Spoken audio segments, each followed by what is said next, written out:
project is an example of how you can achieve an emergent structure from a simple agent. Let me clear the field and I'll start describing each of the three individual components of the system. So the first is an agent. An agent considers two things primarily. One, is there food nearby? If so, then you can see a little green circle around it, and it moves towards the food. So if an agent is, let me add some food. If an agent is by itself in this little world, it will see lots of food to go nearby, and as it eats the food, it gets bigger and it grows, splits into two, and it starts to create some more complex structures.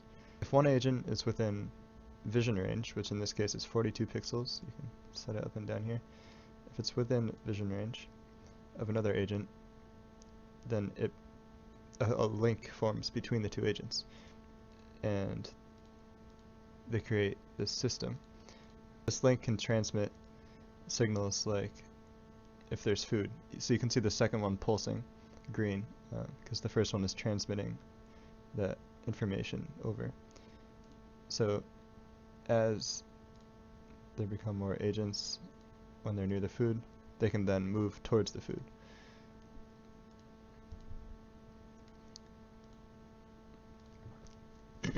So the function of green, when it's highlighted, what that relates to is the separation between an agent and its neighbor increasing temporarily, which means it's trying to move away from the main body, but because of the cohesion, the rest of the body follows it.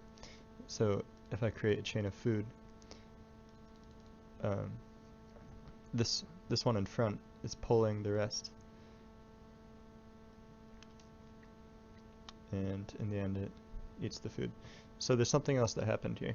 If an agent has 6 neighbors, it becomes a special type of agent called an inner agent, and signals propagate differently through the inner agent.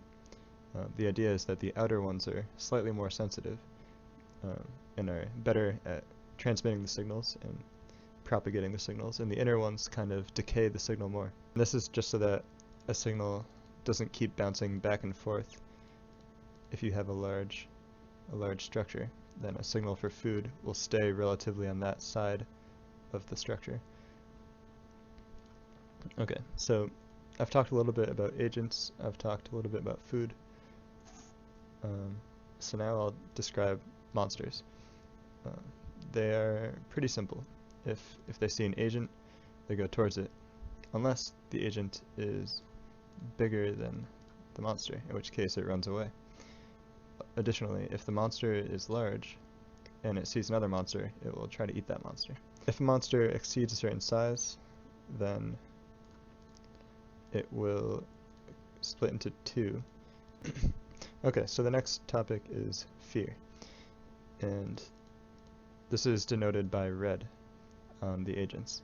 And I can make the agents afraid of the mouse by increasing this slider, and you can see an agent, they become red, and then the red signal propagates through to the neighbors. And when a signal increases its red, it also temporarily increases its cohesion, which is asking it to be pulled closer to the body. And because the signal propagates, the entire body moves toward, with the farthest point as the anchor. So agents fear the edge. They also fear monsters. I'll create a monster here, and you can see this one sensing it and the signal propagating, asking to pull from the other side. And as a result, the entire structure moves away from the monster. So that's the general idea of how this works. Here's the default setup. It starts with a bunch of agents, independent. They find each other, they find food, and they create these larger structures that then run away from the monsters. Another thing about the monsters is they slowly shrink over time, so if they don't eat enough food, they'll die. I'm just going to leave this running so that you can view the system and how it all works. Feel free to download this application and all the source code. It was created using processing That sums it up. So enjoy the rest of the video.